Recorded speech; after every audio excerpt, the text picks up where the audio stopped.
തൃപ്പൂണിത്തുറ നഗരസഭാ ചെയർമാൻ സ്ഥാനത്തെ ചൊല്ലി ബിജെപിയിൽ പൊട്ടിത്തെറി. പി.എൽ. ബാബുവിനെ ചെയർമാനാക്കുന്നതിലാണ് പ്രതിഷേധം.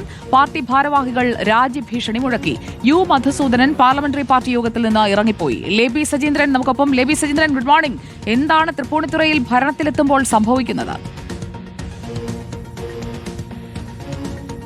സുജിയ, തൃപ്പൂണിത്തുറയെ സംബന്ധിച്ചിടത്തോളം LDFന്റെ ഉറച്ച കോട്ടയാണ്. അവിടെയാണ് BJP കുറി പിടിച്ചെടുത്തിരിക്കുന്നത്. എങ്കിലും ഒരു സീറ്റിന്റെ വ്യത്യാസമാണ് LDFും NDAയും തമ്മിലുള്ളത്, 21-20. അതിനിടയിലാണ് ചെയർമാൻ സ്ഥാനത്തെ ചൊല്ലിയുള്ള ഭിന്നത ഇപ്പോൾ വന്നിരിക്കുന്നത്. ഇന്നലെ പാർലമെന്ററി പാർട്ടി യോഗം വൈകിട്ട് ചേർന്നിരുന്നു. P.L. ബാബുവിനെയാണ് ചെയർമാനായി തീരുമാനിച്ചിരിക്കുന്നത്. രാവിലെ 10 മണിക്ക് അത് സംബന്ധിച്ചുള്ള തീരുമാനവും വരും. തെരഞ്ഞെടുപ്പാണല്ലോ 10 മണിക്ക്. ഏതായാലും ഇതേ തുടർന്ന് ഇന്നലെ പാർലമെന്ററി പാർട്ടി യോഗത്തിൽ നിന്ന് ചെയർമാൻ ആകാൻ സാധ്യതയുണ്ടായിരുന്ന യു മധുസൂദനാണ് ഇറങ്ങിപ്പോയത്. ഇതിൽ 3 പേരെയാണ് ചെയർമാൻ സ്ഥാനത്തേക്ക് പരിഗണിച്ചിരുന്നത്. അതിൽ ശ്രീകുട്ടൻ തുണ്ടത്തിലുമുണ്ടായിരുന്നു. ഇവർ 3 പേരെയും പരിഗണിച്ചപ്പോൾ മധുസൂദനാണ് നറുക്ക് വീണത്. മധുസൂദന് S. സുരേഷിന്റെ പിന്തുണയുണ്ടായിരുന്നു.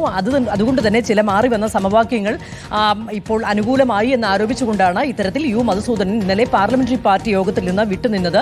ഏതായാലും ഇന്നത്തെ വോട്ടെടുപ്പൊക്കെ നിർണായകമാണ്. വേറെ വലിയ അത്ഭുതങ്ങളൊന്നും സംഭവിക്കാനില്ലെങ്കിൽ പോലും രാജി ഉണ്ടാകുമോ എന്നതാണ് ഏറ്റവും പ്രധാനം. കാരണം തൃപ്പൂണിത്തുറ മണ്ഡലം കമ്മിറ്റിയിൽ നിന്ന് ചില ഭാരവാഹികൾ രാജി ഭീഷണി മുഴക്കിക്കൊണ്ട് രംഗത്തുണ്ട്. ഇവർ രാജിവെക്കുമോ എന്നത് തന്നെയാണ് പ്രധാനം. ഏതായാലും പാർട്ടി നേതൃത്വത്തിന് തൃപ്പൂണിത്തുറയെ സംബന്ധിച്ചിടത്തോളം 10 വർഷങ്ങൾ കൊണ്ടാണ് LDFന്റെ ഉറച്ച കോട്ടയിലേക്ക് BJP ഇത്തരത്തിൽ വളർന്നു കയറിയത്.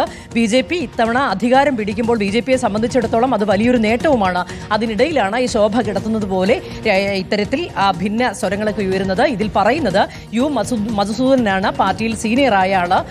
അദ്ദേഹം സംസ്ഥാന കമ്മിറ്റി അംഗം കൂടിയാണ്. അതുമാത്രമല്ല പാർട്ടിയിൽ ദീർഘകാലം തൃപ്പൂണിത്തുറ മണ്ഡലം പ്രസിഡന്റായിരുന്നു. ഇത്തരത്തിൽ ഭരിച്ച് പ്രവർത്തിച്ച് ഒക്കെ വളരെ പ്രാവീണ്യമുള്ള ആളാണ്, പ്രവൃത്തി പരിചയമുള്ള ആളാണ്. എന്നാൽ ഇത്തരത്തിൽ കഴിഞ്ഞ തവണ കഴിഞ്ഞ തവണ കൗൺസിലർ ആയിരുന്നു. ഇവർ രണ്ടുപേരും യു മധുസൂദനും അതെ, അതുപോലെ തന്നെ ഇപ്പോൾ P.L. ബാബു ചെയർമാനായി തിരഞ്ഞെടുക്കപ്പെട്ട ആളുമതെ. ഏതായാലും ഇത് സംബന്ധിച്ച് യു മധുസൂദനൻ പക്ഷമാണ് ഇപ്പോൾ കടുത്ത ഭിന്നത ഉയർത്തിക്കൊണ്ട് നിൽക്കുന്നത്. മാത്രമല്ല ശ്രീകുട്ടൻ തുണ്ടത്തിലിനെ ഈ പറഞ്ഞതുപോലെ ഇപ്പോൾ ജില്ലാ ജനറൽ സെക്രട്ടറിയാണ്.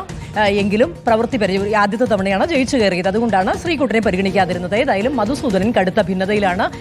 മണ്ഡലം കമ്മിറ്റിയിലെ പലരും കടുത്ത ഭിന്നത അറിയിച്ചുകൊണ്ട് രംഗത്ത്. എന്തായാലും ഇനി 1.5 മണിക്കൂർ മാത്രമേ ബാക്കിയുള്ളൂ. ഭിന്നത തീർക്കുമോ അതോ ഈ പൊട്ടിത്തെറി കൂടുതൽ രൂക്ഷമാകുമോ അതറിയാൻ നമുക്ക് തൃപ്പൂണിത്തുറയിലേക്കും ഒരു കണ്ണു വേണം. അപ്പോൾ തൃശ്ശൂരും തൃപ്പൂണിത്തുറയും രണ്ടിലും ഉണ്ട്, രണ്ടിടത്തും പ്രശ്നമുണ്ട്.